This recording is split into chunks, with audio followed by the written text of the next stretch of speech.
안녕하세요. 배신의 장미입니다. 오늘 이야기는 어버이날 약속을 어기고 집으로 찾아오신 시어머니와 일화를 보내주신 분의 후기 사연입니다. 몇몇 분이 후기를 올려달라고 말씀을 하셨는데요. 알고 보니 사연자분도 어버이날 말고도 그동안에 있었던 일들이 새록새록 떠올라서 밤잠을 설치셨다고 합니다. 과연 후기는 어떠할지 사연 속으로 들어가 보겠습니다. 댓글들 하나하나 다 잘 읽어보았습니다. 쓴소리를 해주신 분들의 말씀은 저도 반성을 하는 계기가 되었고, 남편 또한 하나씩 보면서 그동안 안일했던 본인의 행동에 대해서 제게 사과를 하긴 했었습니다. 사연을 보내고 난 뒤 어떻게 해야 직성이 풀릴까 하고 곰곰이 생각하던 와중 그간에 있었던 일들이 떠오르기 시작했어요. 그때 당시는 느끼지 못했었지만 알고 보니 시어머니는 처음부터 만족을 모르시는 분이었고, 게다가 눈치도 없으신 그런 분이셨었지요.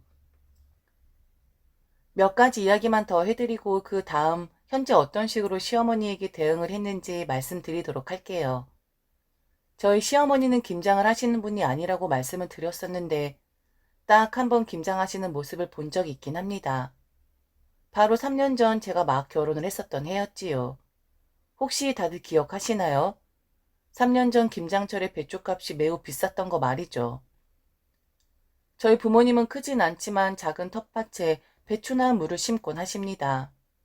결혼을 막 했을 당시 친정 엄마가 제게 이야기를 했었어요. 시댁에서도 김장하시지? 뭐 식구들도 많지 않으니까 한 10포기 정도 하시려나? 이번에 배추값도 엄청 비싼데 혹시 하실 생각이면 배추 조금 드리겠다고 말씀드려 놓으렴. 나눠 먹으면 좋잖아. 남편에게 물으니 한 번도 시어머니가 김장을 하는 것을 본 적이 없다고 이야기를 했고, 김치가 필요할 때마다 그때그때 해 먹거나 사서 드시는 분이라고 했습니다. 그래도 혹시나 몰라 시어머니에게 전화를 드렸었죠. 그랬더니 시어머니는 안 그래도 김치가 뚝 떨어져서 담그려고 마트에 갔다가 배추가 너무 비싸서 돌아오셨다고 푸념을 하셨었습니다. 그리고 그렇게 배려를 해주신다면 너무 감사할 것 같다고 흔쾌히 저희 집 배추를 가져다가 김치를 담그시겠다고 했죠. 그렇게 저는 엄마에게 시어머니의 뜻을 전달했는데 아마도 두 분이 통화를 하시면서 계획에 변동이 생긴 것 같더라고요. 바로 저희 집 김장할 때 친정집에 오셔서 함께 김장을 하시겠다고 말이죠. 사돈지간에 친해질 기회도 될 것 같았고 서스럼 없이 두 분이 대화를 나누시고 만남을 주도하신 것에 대해서 다행이라고 생각을 했었습니다. 사돈지간이란 것이 어려우면 한없이 어려운 사이일 수도 있겠지만 저렇게 자주 만남을 가지시고 대화를 하신다면 편안한 사돈지간이 될 수도 있는 것이니까요. 그런데 저는 김장 당일 친정집에 가서 놀랄 수밖에 없었습니다. 시어머니는 혼자 오신 것이 아니었어요. 바로 이모님을 모시고 왔던 거였죠. 엄마도 적잖이 당황을 하시는 것 같았는데 그때에도 시어머니는 그 특유의 하이톤인 목소리로 말씀을 하셨었습니다. 혹시나 본인이 힘들까 봐서 이모님을 데리고 왔다고 말이죠. 그날 시어머니에게 배당된 배추는 10포기였었는데 그것도 배추 중에 가장 튼실하고 이쁜 것만 골라 드렸었는데 결국 시어머니는 20포기 이상의 배추를 사용하셨습니다. 이모님이 오셨는데 어떻게 이모님은 시어머니 김장만 돕게 하고 빈손으로 보낼 수가 있었겠어요. 그런데 김장을 하는 중에도 분명 나쁜 의도는 없었겠지만 배추가 덜 절여졌다는 둥, 간이 좀 약하다는 둥 말씀을 하시곤 했었습니다. 저희 집은 부모님 자체가 매운 걸 전혀 못 드시는 분들이라 모든 간이 좀 싱거운 편인데 시댁은 경상도 분들이라 간이 저희 집보다는 좀 센 편이었거든요. 게다가 젓갈도 많이 넣으시는 듯 했고요. 비린내 나는 걸 잘 먹지 못하는 저였는데 시어머니는 연신 제 입에 김치 속을 넣어주시면서 짜냐 안 짜냐 싱겁지 않냐를 물어보셨고 저는 이미 짠 듯해서 더 이상 간을 안 해도 될 것 같다고 말씀을 드렸었죠. 그날 시어머니 10포기, 이모님 10포기를 가져가셨고 그렇게 짐 싣는데 부족하다고 불평하셨던 그 차에 김치통을 싣고 집으로 웃으며 가셨었지요. 그리고 일주일 뒤였었나? 시어머니는 제게 전화를 하셔서는 김치에 대한 이야기를 하셨었는데 그때만 해도 저는 시어머니 말을 기분 나쁘게 듣진 않았었던 것 같아요. 그냥 좀 말이 많으신 분이구나라는 정도였었죠. 예, 네가 짜다고 해서 간을 더 안 했는데 글쎄 김치가 폭삭 다 쉬어버렸다. 원래 김치가 싱거우면 빨리 쉬어버리는 법인데 에휴 이거 하나도 못 먹겠다. 조만간 절인 배추 사서 다시 내 입맛에 맞게 만들어야 할 것 같아. 네가 입맛이 많이 싱겁구나. 내 시아버지도 무슨 김치를 이렇게 만들었냐고 한마디 하더라. 암튼 니들도 좀 나눠주려고 했었는데 우리 아들이 신 김치를 전혀 안 먹거든. 다시 담궈서 갖다 줄게. 아유, 두 번이라기 생겼네. 그때 알아차렸어야 했었는데 결혼한 지 얼마 안 되었으니 적응하는 기간이라고 생각을 했었던 것 같네요. 그리고 저는 나중에 알았습니다. 시어머니가 저 이삿날이라고 받아오신 그 날짜 말이죠. 친정아빠 생신이 남편에게 그리도 좋은 날이 했던 바로 그 이삿날. 사실 이사를 하는데 손이 없다 어쩐다라는 말을 저는 미신이라고 생각을 합니다. 하지만 사람 기분이라는 것이 있으니까 날짜를 받아오시는 것까진 이해를 하겠는데 본래 날짜를 받아올 때는 부부에게 좋은 날로 대부분 받는 거라고 하더라고요. 시까지 날 필요 없고 부부의 생일을 함께 넣어서 좋은 날로 받는데 시어머니는 남편의 시와 생일로만 날짜를 받으신 거였죠. 이 부분에 대해서 다시 한번 짚고 넘어가고자 남편과 다시 대화를 나눈 뒤 남편이 시어머니에게 전화를 했었습니다. 분명 남편에게 운소 대통인 기일이라고 하셨었으니까요. 그런데 시어머니의 말은 완전히 싹 바뀌더라고요. 엄마, 그 날짜 받아온 거 내 것만 넣은 거 아니죠? 우리 부부 같이 넣은 거죠? 그날이 나한테도 특별히 좋은 거고 이 사람한테도 좋은 날인 거 맞죠? 무슨 소리야. 당연히 너한테도 좋고 며느리한테는 더 좋은 날이지. 나도 그렇게 이야기했었잖아. 아닌가? 암튼 내가 준 날이 너한테도 좋고 며느리한테도 좋다고 했었어. 갑자기 바뀐 시어머니의 말에 웃음이 났습니다. 목소리가 얼마나 큰지 스피커폰을 하지 않아도 시어머니의 180도로 바뀐 말은 또렷하게 들리더군요. 이렇게까지 따지고 싶진 않았지만 저는 남편의 전화를 빼앗아 시어머니에게 물었습니다. 정말 저희 부부 사주로 넣으신 거 맞으세요? 정말 이 사람 하나만 넣으신 게 아니라 제 것까지 넣으신 게 맞다고요? 아니 그렇다니까. 너는 왜 사람 말을 못 믿고 계속 묻니? 뭐가 그렇게 문제가 된다고 따지기만 하는 거야? 그날이 너한테도 좋고 우리 아들한테도 좋은 날이 맞다니까. 아니면 내 손에 장을 지지겠다. 그래서 저는 물었습니다. 장까지 지지실 필요는 없고요. 무슨 그런 무시무시한 말씀을 하세요. 그런데 제 생일을 어머니가 어떻게 하시고 같이 넣으셨다고 하는 거예요? 어머니, 제 생일 아세요? 전 어머니에게 제 생일을 알려드린 적이 없는데. 넣으셨다고 하니까 제 생일을 외우시나 본데 제 생일이 언제예요? 한번 대답해 보세요. 시어머니는 아무 말 없으시다가 전화를 갑자기 끊어버리셨습니다. 남편도 당황을 하는 듯 했고 앞불싸하는 그런 느낌이었습니다. 본인이 더 잘 알거든요. 제 생일을 시어머니가 모르신다는 것을요. 저는 양력이 아닌 음력으로 생일을 세고 더군다나 결혼을 할 당시 사주나 이런 것도 보지 않았기 때문에 특별히 생일을 알려드릴 필요가 없었습니다. 게다가 음력이다 보니 그냥 결혼 3년 동안 이번 주 며칠이 그 사람 생일이에요 라고만 남편이 알려드렸지 시어머니가 제 생일을 체크하실 일이 전혀 없었죠. 하물며 저를 낳아주신 제 부모님도 남편을 통해서 제 생일을 아셨을 정도였으니까요. 그제서야 남편의 생각을 못했다고 제게 미안하다 하더군요. 시어머니가 분명히 말을 잘못하신 게 맞고 변명만 하시는 게 맞다고 말이죠. 그래서 저는 바로 2주일 전에 있었던 시어머니의 차 사고에 대해서 말을 안 할래야 안 할 수가 없었습니다. 참 여러 가지 일들이 있었죠. 그때는 그냥 다치지 않으셨으니 다행이다라고 생각하고 넘어갔던 것들이 한 번 기분이 상하고 나빠지니까 도미노가 되어서 끊임없이 모든 것들이 생각나기 시작하더라고요. 제가 이렇게 쪼잔한 사람인 줄 이번 기회에 깨닫게 되었습니다. 차 사고는 바로 시어머니 뺑소니였습니다. 시어머니 말로는 분명히 전화번호를 교환했다고 했는데 사고를 당하신 분이 시어머니를 뺑소니로 신고를 했던 거였어요.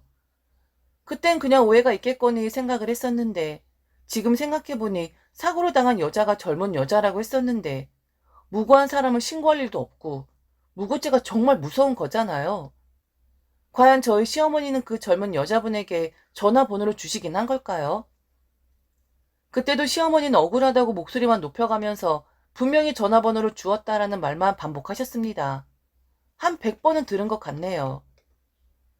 남편의 중재로 잘 해결은 되었지만 모든 것이 의심이 되었고 불평 불만에 이어 거짓말까지 하시는 시어머니가 솔직히 너무 얄미웠고 보기가 싫었었습니다.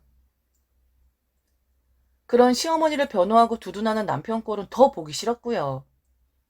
그리고 지난번 사연에는 언급하지 않았었지만 인테리어 지적을 하시는 동안 이삿짐이 들어오기 전에 쌀이라던가 밥통이 먼저 들어와야 한다는 이야기를 하셨었는데 좀 꺼림직했지만 어른이 하시는 말씀이니까 그렇게 하겠다고 대답을 했는데도 시어머니는 반복 또 반복을 하면서 점점 이상한 것들을 요구하기 시작하셨어요. 이건 순전히 취향 차이일 수도 있는데 제 상식선에서는 좀 낯선 것들을 말씀하셨거든요. 이사 올 때 무조건 쌀이랑 밥통이 먼저 들어와야 해. 그게 재물을 뜻하거든. 그리고 곳곳에 팥 뿌리는 것도 잊지 말고 팥은 악기를 쫓아주는 거야. 그러니까 그것도 꼭 하도록 해라. 그리고 우리 아들이 결혼하고 나서 심신이 좀 약해진 것 같더라. 침대 매트릭스 가장 아래쪽에 팥을 좀 넣어두고 그럼 가해도 안 눌리고 귀신도 쫓아주거든. 결혼하고 나더니 얘가 왜 저렇게 약해졌는지. 결혼 전엔 안 그랬었는데 아무래도 이 집안에 음기가 좀 센가 보다. 쌀이랑 밥통까진 제가 하겠는데 팥이요? 팥을 온 집안에 뿌리라고요? 그렇게까지 해야 하는 거예요? 쌀하고 밥통까지는 어머니 뜻대로 따라 드리고요. 팥까지는 너무 과한 것 같아요. 다만 어머니가 말씀하시는 귀신이 걱정이 되신다면 그건 신부님 모셔서 입주 축성을 부탁드릴 예정이거든요. 그때 충분히 해주시지 싶어요. 그러자 옆에 있던 남편도 그랬었죠. 맞아, 엄마. 나 이번에 세례도 받았잖아요. 팥까진 좀 너무 오바다. 저 세례 주신 신부님께 부탁드려서 축성받으면 되니까 팥 뿌리는 것까진 엄마가 양보해요. 그리고 엄마, 나 원래부터 심신 약했었어요. 결혼 전에도 툭하면 가위에 눌렸었는데 결혼하고 이 사람 옆에서 자니까 총각 때보다 가위에 안 눌리는데 뭘. 가끔 이 사람이 집에 없으면 그땐 어김없이 가위에 눌려. 이 사람이 옆에만 없으면 꼭 그런 일이 생기더라고. 시어머니 남편을 못난 놈 같으니라고 하는 표정으로 보시면서 여자 기센 거 자랑하냐고 하셨었죠. 정말 그날 많은 일이 있었습니다. 아마 이번에 글을 보내고 나면 또 생각이 날 수도 있는데 암튼 그날은 이런저런 일들이 너무 많아서 정말 혼이 쏙 빠지는 날이긴 했습니다. 그럼 과연 그 이후 시어머니에게 어떻게 며느리의 도리를 해드렸냐 하는 것에 대해 말씀을 드리겠습니다. 우선 가장 스트레스를 받았던 자동차, 바로 남편을 시켜 저희 집으로 끌고 와 버렸습니다. 당분간은 제가 좀 끌고 다니다가 여동생에게 넘길 생각이에요. 그리고 시어머니는 앞으로 제게 전화나 혹은 저희 집 방문을 금지시켰습니다. 이 부분은 남편이 확실하게 이야기를 한 것 같더라고요. 이혼하는 걸 원하지 않으면 절대로 제게 그 어떤 연락도 방문도 하지 말라고 말이죠. 남편도 이번에 댓글을 보면서 진심으로 큰 문제구나라는 것을 느낀 것 같았거든요. 그리고 이사 기념으로 제가 고른 분홍 이불이 촌스럽다 비하하시고 만일 시어머니가 골랐으면 골드나 실버로 골라 주었을 것이라고 했었던 그 말. 사실 시어머니가 고르겠다고 하신 이불은 바로 예단 이불이었더군요. 아마도 남편을 다시 결혼시키고 싶으셨나 봅니다. 예단 이불을 고르신 거 보면요. 이불 가게에 갈 일이 있어서 사장님께 시어머니가 고르셨던 이불을 물어보니 제게 웃으면서 그러시더군요. 어머, 이건 하신다고 해도 제가 권하질 않아요. 무슨 시부모님이 덮으시는 이불을 하려고 해. 젊은 사람들이 노티나게. 아무리 그래도 이건 하는 거 아니지. 차까지 빼앗아 오고 저희 집 방문을 금지하게끔 하고 좀 제가 너무했다 생각할 수도 있겠지만 딸 잘 키워 결혼시켜봤자 소용없다는 생각을 하게 된 일이 그 짧은 기간 동안 일어났었거든요. 시어머니에게 된통 스트레스를 받은 다음날 친정 엄마에게서 전화가 왔습니다. 반찬이랑 이것저것을 가져다 주고 싶다고 말이죠. 아빠랑 엄마가 잠깐 들러도 될까? 네 신랑 좋아하는 나물 반찬을 했는데 아빠가 니들한테 방해만 되지 않으면 후딱 가져다 주자고 하시네. 시간 되니? 그럼 잠깐 아빠랑 들를게. 1시간 정도 뒤에 부모님은 오셨고 아빠는 차에서 내리지도 않고 엄마만 내려서 제게 반찬과 이것저것 채소들을 안겨주시더군요. 잠시 들어가서 차라도 한 잔 마시라고 하니 아빠가 제게 그러더라고요. 니들 불편하게 들어가긴 뭘 들어가. 피곤해 보인다. 얼른 쉬어. 그냥 얼굴 봤으면 된 거지. 우리 간다. 1시간을 달려 딸 집에 오신 친정 부모님은 5분도 채 안 걸려 딸의 얼굴을 보시고는 반찬만 건네주시곤 홀연히 가 버리시더군요. 그 모습을 보니 시어머니와 남편에게 더 화가 났고 어버이날 스트레스를 받았던 것에 더 악에 바치더라고요. 그래서 남편에게 확실하게 이야기를 했었죠. 내가 너무 심하다고 얘기하지 마. 오늘 우리 엄마 아빠는 딸 집에 왔는데 들어와서 물 한 잔도 안 마시고 방해하기 싫다면서 5분도 안 걸려 집으로 다시 가더라. 우리 엄마 아빠는 뭐 죄졌냐?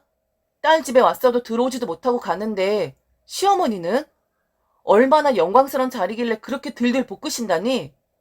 내 얼굴 썩어가는 거 우리 엄마 아빠 눈에는 보이는데 당신 눈이랑 어머니 눈엔 안 보이나 봐. 장님도 아닌데 말이지. 참 신기하지. 왜 친정과 시댁은 이렇게 다를까? 우리 엄마 아빠는 당신한테 그렇게 조심하고 또 조심하는데 왜 시댁은 며느리한테 그렇게 대하질 않을까? 왜 말조심도 안 하고 본인들이 하고 싶은 말 다 하면서 속 편하게 사시는 걸까? 그리고 따지고 들면 말 싹 다 바뀌고 말이야. 암튼 이번 일은 내가 죽을 때까지 안 잊을 거야. 앞으로 절대로 시댁이 1원 한 장 들어가는 일 없어. 그리고 명절 행사 다 당신 혼자 가도록 해. 이번 일로 인해서 당신 엄마가 나한테 단 한마디라도 하면 그땐 당신이랑 나랑도 끝장일 줄 알아. 아마 지금 나를 못된 년이라고 욕을 하시겠지. 그 시끄러운 목소리로 또 불평불만 늘어놓겠지. 본인 아들 불쌍하다고. 너무한 며느리 들어와서 자기 인생도 한스럽다고 하시겠지. 그러시든지 말든지 당신 앞으로 행동 똑바로 해. 실질적으로 누구한테 붙어있어야 당신한테 이득일지 생각하라고. 그리고 본인 아들 심약한 건 처음부터 그랬는데 음기가 세다고? 참 그런 말을 듣고도 가만히 있었다니. 내가 정신이 나갔었던 거지. 잘난 거 하나도 없는 집구석 그만큼 봐주고 그만큼 들어줬으면 적당히 했었어야지. 건드리긴 왜 건드려서 이 사달을 만드니? 암튼 나 돌아서 당신까지 시댁에 가지 못하게 하는 경우까지 만들지 말고 어머니도 반성 좀 한번 해보시라고 해. 알았어? 차까지 빼앗기고 그 귀한 아들한테 잔소리를 들으셨던 시어머니는 제게 전화를 하시긴 했어요. 뭐 그런 것까지 구차하게 쓰고 싶진 않지만 정리를 하자면 저의 오해였다. 다 만족하고 살고 있는데 조금 불편한 것을 이야기했을 뿐이다. 나는 너를 매우 존중하고 있고 너를 한 번도 좋지 않게 생각을 한 적이 없다. 항상 고맙게 생각했었고 아들보다는 며느리인 너에게 더 의지를 했었다라는 말씀을 하셨습니다. 그리고 마지막엔 어이없는 말씀을 하셨어요. 사랑하니까 편안하니까 그렇게 한 거야. 우린 가족이지 않니? 이 정도도 이해 못하고 나무라는 것이 가족이라고 할 수 있겠니? 그 정도로 정없는 애는 아니지 않니? 이제 와서? 지금에 와서? 그동안 그렇게 속 다 뒤집어 놓고 이제 와서 저런 말을 하면 그 누가 믿을 수가 있을까요? 어머니, 한 노선만 타세요. 사랑이요? 사랑이란 허울에 갇혀서 이런 대접 받아야 하는 것이 가족이라면 전 그거 하지 않을래요. 그리고 제가 몇 번을 들었는데 말 바꾸는 것도 그만하시고요. 그리고 저는 제가 좀 예민하고 대바라진 며느리인 줄 알았었는데 어머니 이야기 들은 많은 분들이 어머니가 좀 이상하신 분이라고 하긴 하대요. 느껴지는 거 없으세요? 계속 이렇게 전화하셔서 했던 말 또 하고 또 하고 말 바꾸시면 저를 더 화나게 하시는 거예요. 지금은 어머니 목소리도 듣고 싶지 않으니까 저한테 전화하지 마세요. 이렇게 제 이야기는 끝이 났습니다. 그리고 당분간은 시댁 특히 시어머니와는 연락 없이 한번 지내보려고 해요. 남편은 제 눈치를 보고 있고 댓글을 읽은 다음에는 더 생각이 많아진 듯 하더라고요. 물론 처음엔 기분 나빠하기도 했었습니다. 하지만 하나의 덧붙임 없이 지어서 쓴 것이 아니기 때문에 자기도 할 말은 없는 것 같더라고요. 후기를 쓴다고 하니 꼭 그렇게까지 해야 하는 거냐고 했지만 궁금해하실 분들을 위해 이렇게 또다시 보내봅니다. 당해주고 들어주고 좋게만 생각하면 더 생각 없이 말하고 눈치 없이 구는 것이 본래 인간의 마음이겠죠. 모두 다 그러할 텐데 시댁이 그러니 유독 더 민감하게 반응을 하는 건지도 모르겠습니다. 그러니 저는 사실 이런 말 하면 안 되지만 시어머니가 너무 얄밉긴 합니다. 갑자기 말 바꾸는 태도는 너무 뻔뻔하다 생각이 들고요. 차라리 어버이날 양가 방문을 했었으면 이 일도 일어나지 않았을 텐데 괜히 몸 조금 편하자고 꼼수 부리다가 된통 당한 느낌이네요. 지금까지 들어주셔서 진심으로 감사합니다. 이상 배신의 장미였습니다.